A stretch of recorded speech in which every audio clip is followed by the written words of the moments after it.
Death Defier from Metal Knights on WildlifeRadio.com, and I am on the phone with the voice himself, Razor from the Metal Knights. Dude, what's up?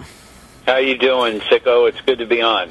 I really appreciate you stopping in and enjoying the California weather out there.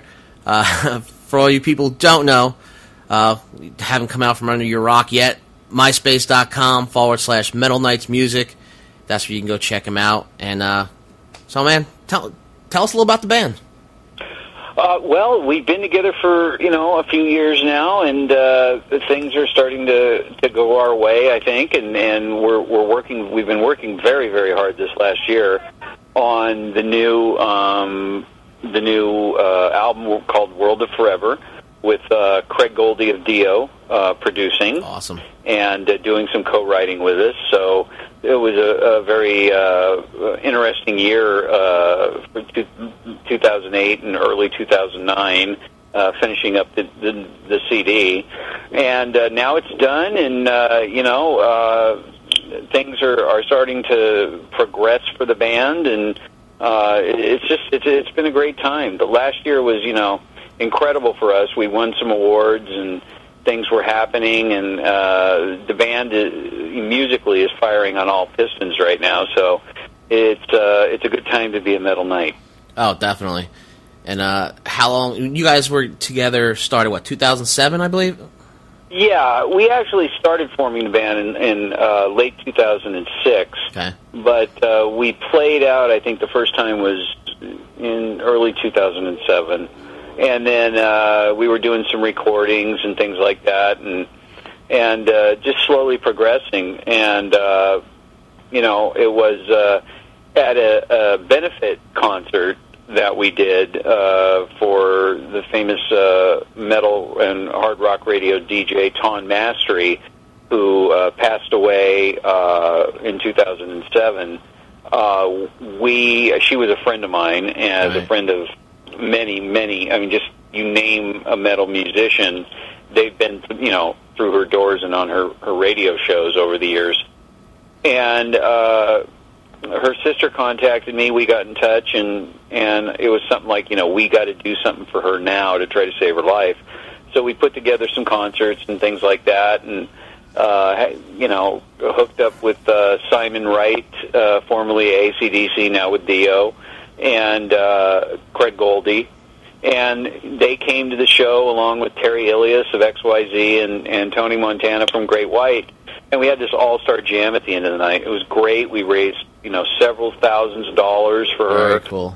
And so that was really the first live foray for us. We were working on original stuff, but we decided, this was such an urgent matter that we wanted to go ahead and just go up there, and, we thought, yeah, we'll do all our favorite stuff. We'll do some Priest and some Maiden and some Motorhead and, Saxon and stuff like that. So we just learned a bunch of songs real fast, something we could do really quick, and got a bunch of other tribute bands from the L.A. area, really, really great ones, had them come in, and it was just an awesome night. And so that's really how the band just all of a sudden started, and it was right after that show that Craig Goldie contacted me and, told me about his Destiny Bridge program, and told me that he thought we had what it took to, go to the next level. Was it something we were interested in? And, of course, we wanted to jump on that. Hell yeah. So that's really how the whole thing really started. Oh, that's cool. So you knew all these guys that are in the band with you before you were actually Metal Knights then, for the most part? Well, yeah. I mean, we had other players in the band at that time.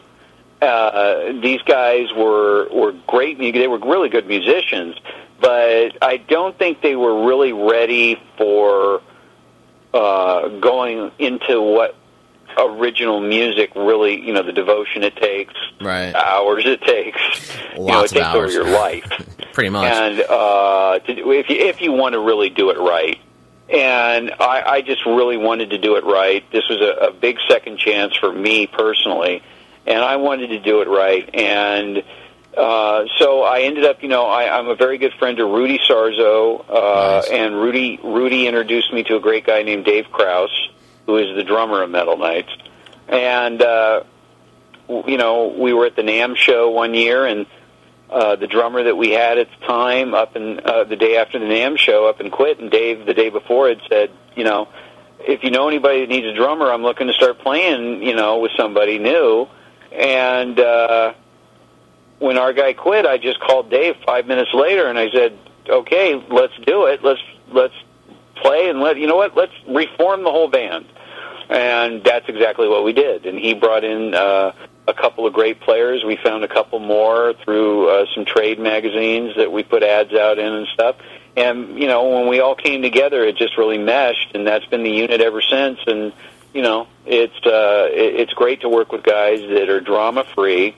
We all get along great. We're friends, and we love to write music and record it and play it live. So yeah, well, that's a rarity, man. You get along with all of them. There's usually some sort of strife going on in bands, Well, yeah, I think the biggest tizzy fit anybody's had is like, no, I want Heineken beer at rehearsal instead of, Budweiser. That's something that can be dealt with.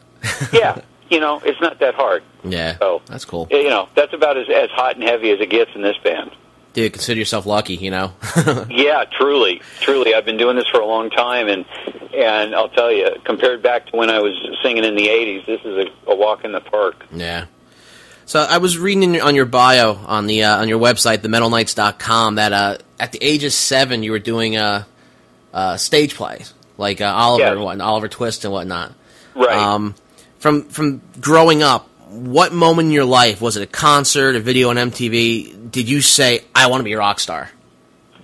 Oh, that happened early on. When I was doing the stage stuff, I grew up, I was very lucky. My mother was a professional singer, and it put some albums out during, like, the 50s and stuff. And so I was very inspired. I grew up in a musical household and learned to sing very early. And when I got cast in that role, I noticed how much I was just mesmerized by the power I had over people. There's a song in that play called Where Is Love? And when I sang that song, and it's a real tearjerker, when I sang that song and I looked out at the audience, and I got to remember I was 7, I look out in the audience, the women are crying their eyes out. I'm like, this is awesome. To have that kind of power over people was addictive. You know what I mean? Oh, absolutely. And so I immediately became a ham. From 7 years old on, I became a ham. When I went to see, I think I was about 13, I went to see Blue Oyster Cult. It was the first concert I ever went to.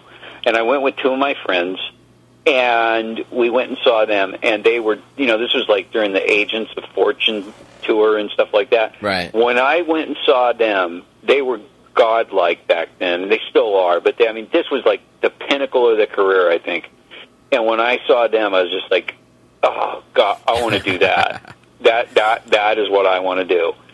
And it took a few years for me to discover which way I was going to go. I got kind of into the punk scene, the Clash and stuff like that for a while, and then but it always led back to the metal bands, early stuff in the late '70s, like Angel, and I was into Kiss, and I was into just these bands that just are so obscure now, probably not a lot of people know, like the Gods, and there were all these really pre-'80s metal bands that I was into.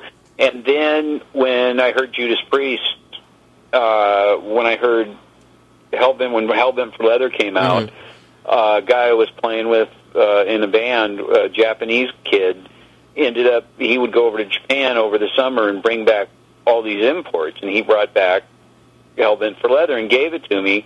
Said, you really should listen to this. And I listened to it, and I was just like, okay, that's it. I know exactly where I'm going. Yeah, definitely. That was a real turning point for me personally.